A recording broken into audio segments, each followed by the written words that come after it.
16 years old, just across the creek from Porcupine.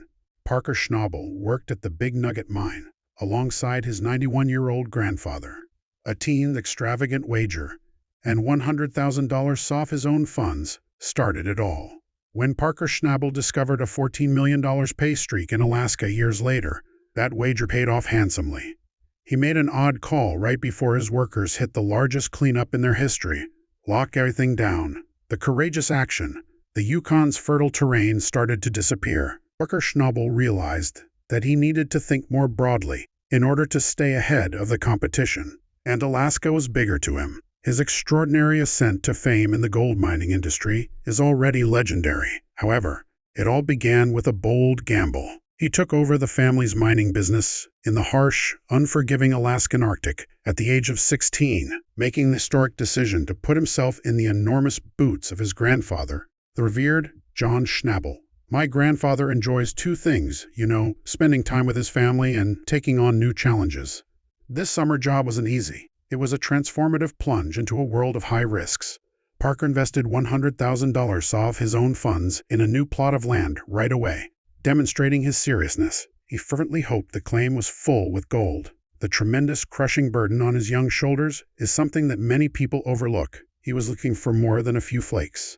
The renowned Klondike region, where several miners have been shattered before him, was the enormous target he was striving for. Once more, Parker is mining land that Tony Beats, the landlord, has leased. He was aware that a drastic strategy was required to accomplish this. He chose to divide his somewhat novice crew into two separate teams, a decision that baffled many experienced miners. Their entire operational plan would be drastically altered by this choice. The Wolf Cut Crew was the name given to the first group. They had a demanding and exploratory mission. They had to excavate 30 feet below the surface through pristine, unspoiled earth in order to expose the ground to the weak Alaskan sun and let it to thaw sufficiently for the wash plant.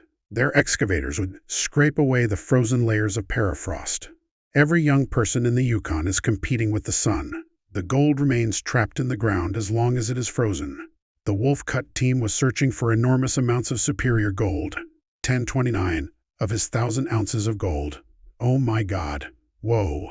However, they were aware that it would be a costly, time-consuming process with no guarantee of success. His entire future depended on two different teams working in the soil. However, it was impossible to anticipate which crew would break under the crushing strain first. Once the plan was established, the two crews operated in different universes, each battling the Alaskan terrain in a different way. The Wolf Cut crew's everyday lives were a protracted, grinding fight against the earth itself on one side of the claim. Bulldozers pushed mountains of rock and mud, while their enormous excavators clawed at the freezing earth day after day without stop. Seldom is the utter boredom and gruesome physical toil of this occupation depicted on TV. There was no gold to be found. With just the hope that a golden treasure awaited them 30 feet below, they were only transporting countless tons of earth. This crew's atmosphere behind the scenes was a tight mix of creeping dread and optimism. Parker walks carefully around the edge with his 63-ton Dan dozer. With each 24-hour cycle that went by without any indication of color, the operation's debt grew by thousands of dollars due to fuel alone. Drift Cut team, however, experienced a whole other type of heat on the opposite side of the claim. Their work was the exact reverse of the meticulous excavation at Wolf Cuts, and they were led by Mitch and Tyson, Parker's trusted foremen. They had no time to wait. They had to find a lot of gold quickly because they were in charge of covering all of the operation's expenses. They meticulously explored all of the operation's expenses. They meticulously explored every square inch of their allotted territory, their eyes always on the lookout for the tiniest clue. A little dot in the ground, or a promising gravel layer that would indicate a significant deposit. You can be just a few feet away from a fortune in mining and not even realize it. After digging a test trench and finding nothing, they would abruptly discover a gold pocket by moving the excavator 10 feet to the left. The game of geological hide-and-seek was extremely stressful. The overall strain of the operation was getting intolerable. Parker drove between the two locations, so he was always there. Parker comes home. It's wonderful to see you, Parker. To determine whether he has been hit, monitoring developments, challenging his teams, and suffering over the exorbitant expenses of fuel, components, and labor. The topic of how a teenager handled this much stress remains perplexing. He was more than a child. He oversaw a sophisticated, money-hungry company as its CEO. A cry from the Wolf Cut site reverberated throughout the claim just as the fuel bills were piling up and spirits were starting to decline. A sound that would alter the course of history. The breakthrough came with amazing ferocity just when things looked the worst. The Wolf Cut crew eventually arrived at the layer of dirt they had been envisioning. After weeks of unrelenting excavation, it was rich pay dirt. A dense carpet of gold illuminated the box as they conducted their initial test through a tiny cell. At last, the land that had been their greatest hope had shown its secret treasure. Parker's bold faith in his long-term strategy was now being gloriously rewarded. Seemed to have been written for maximum drama. The Driftcut crew also struck gold just as the Wolf Cut was getting ready to celebrate. Their thorough and tenacious search had been fruitful. They had found a deposit large enough to sustain the entire operation for some time to come. Parker's bizarre scheme to divide his workers suddenly made perfect sense. While one squad was funding their present, the other had guaranteed their future. It was a brilliant strategic move. Like a wildfire, the news of his double victory tore through the Klondike. It became clear to everyone in the mining community that Parker Schnabel was more than just a little child with a well-known last name. In the field of gold mining, he had turned into a real force of nature, an accomplished tactician who had outwitted the harsh Alaskan landscape. The risk had paid off, and a larger push was now in the works. However, they found that locating gold was just half the fight as it started to stream in. A whole new mechanical nightmare of monsters and machines would arise if it were to be removed from the ground. Parker's imagination went into overdrive as gold began to flow from both enterprises. As a seasoned prospector, he concentrated his attention on a huge gold find that he thought would provide enormous wealth for his entire crew. But as soon as one issue is resolved in the gold mining industry, another one always comes up. Nobody anticipated the fact that their own equipment would soon turn into their worst enemy. Parker's wash plant, an antiquated gold processing device, was just not dependable enough for the job. To keep the business running, he had been using a rented equipment. However, Mark, his new crew leader, hated utilizing borrowed equipment. Equipment that is rented is frequently outdated, badly maintained, and prone to malfunctions. To make things worse, the crew was missing their best mechanic because Parker's most valuable employee, Mitch, was not on site at the moment. They intended to put their own enormous wash plant, the powerful Big Red, together as soon as feasible. This implies that Big Red, the wash plant, will return to the game. It went crazy at this point. The enormous machine needed to be moved into place and meticulously put together piece by the workers. The tailings conveyor, a massive metal tube, was carefully steered into the ideal location. It was crucial to get this alignment just correct. It took a tremendous amount of work to move the massive steel component into position, requiring several excavators and hefty chains. Finally, the machine was ready after all of their labor. At this point, Parker made a startling choice that made the stakes very clear. He gave the order to completely seal down the region where the enormous deposit was discovered. He was securing his mine from all sides.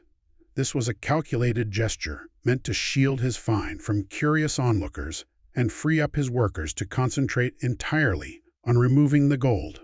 Parker Alaskan mine site was a fully functional industrial enterprise 2 years after it was first set up. They were ready to test how much gold they could extract after clearing almost a mile of trash. For each hour the machines operated, they set the lofty objective of recovering 1 ounce of gold. But just when everything appeared to be going well, they encountered an odd obstacle. Instead of the unique one calibrated for troy ounces, the unit of measurement for precious metals, their weighing scale was a conventional one. Despite the small setback, they went on with their initial weigh-in. With 13.88 ounces of gold, they fell just short of their goal, but it was still worth more than $23,000. It was an amazing outcome for the first hour of mining, and a potent symbol of the vast wealth that will soon be unlocked. You know, how can one go from mining in one location to another? That initial weigh-in's triumph was only the start. The gold started to accumulate at an incredible rate. As the crew settled into a groove, The enormity of the gold they were uncovering is beyond anyone's comprehension from home. They had 3 pans full of shimmering gold at one cleanup, which was nearly unbelievable. They weighed in a magnificent 253.80 after one amazing day of mining. They were doing more than just mining gold, earning almost $820,000 a day. They were essentially creating money. Their total at this stage of the season was an incredible $7,381,100. Parker, who is renowned for being giving to his team, made the decision to lavishly reward their diligence. He surprised everyone by giving each team member a surprise bonus of $122,000 in raw gold. It made it very evident that he saw their triumph as a team effort. But just as everything appeared to be at its ideal height, catastrophe struck once more. Rocks started to jam their equipment. Evan, a young new employee, was the first to identify the issue. To get rid of the obstinate jams, they had to repeatedly shut down Big Red. Now back in command, Mitch identified the problem right away. Large boulders were slipping through a ripped screen inside Big Red, creating obstructions. This was a serious issue. In addition to slowing them down, the frequent clogs might have cost them gold each time the machine became clogged. It was Mitch's responsibility to climb up and replace the enormous, hefty screen by himself. A difficult, physically taxing work. They eventually rectified it, and mining resumed. However, the difficulties persisted. They quickly found that the gold was not settling properly because pebbles were also blocking the water flow in the silo boxes. The broken screen was the cause once more. It was time for Big Red to reach its full potential after it had been permanently fixed. Following the correction, the initial cleanup produced 51.6 grams of gold, valued at $90,000. The outcomes of their other wash plant, a device they named Sluifer, followed the excellent beginning. Incredible 210.0 was created by this machine. The most exciting part was still to come. The numbers on the scale continued to rise as the group assembled to weigh the gold from Sluifer's massive cleanup, eventually come to a startling 360.50. That amount of gold from their second-best machine was about $600,000. That's when they realized how bad things really were. They were sitting on a fortune they could never have imagined, with this much gold emerging from the earth. It was at this point that Parker took his ultimate decisive action. He decided to permanently close all access to his mine because of the size of the cleanups and the incredibly rich dirt. He needed to keep it safe from other miners or anyone else who might want a piece of the action because he was probably sitting on one of the highest pay streaks of his career. Incredibly successful, according to the official narrative, with the gates sealed and the riches piled high.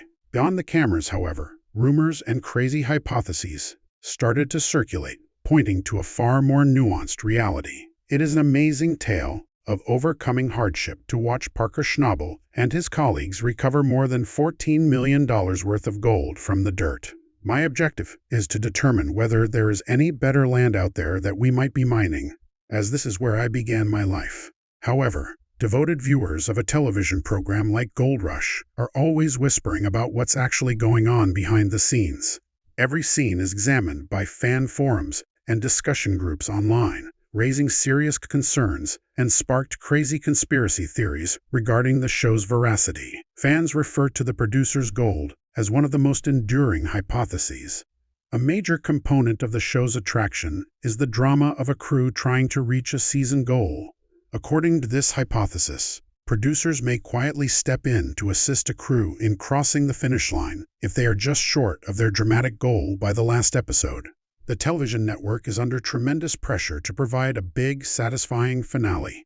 In order to increase the numbers and produce a more exciting ending, fans speculate that a tiny quantity of gold might be introduced to a final weigh-in. Some viewers legitimately question whether each and every gold flake displayed on the scales actually originated from that season's mining operations, which is a scandalous suggestion. Parker closed the door to millions of dollars in gold. However, what precisely was he attempting to avoid? Was he attempting to conceal his secrets, or were it just rival miners? Tell us in the comments section. For more, hit like and subscribe.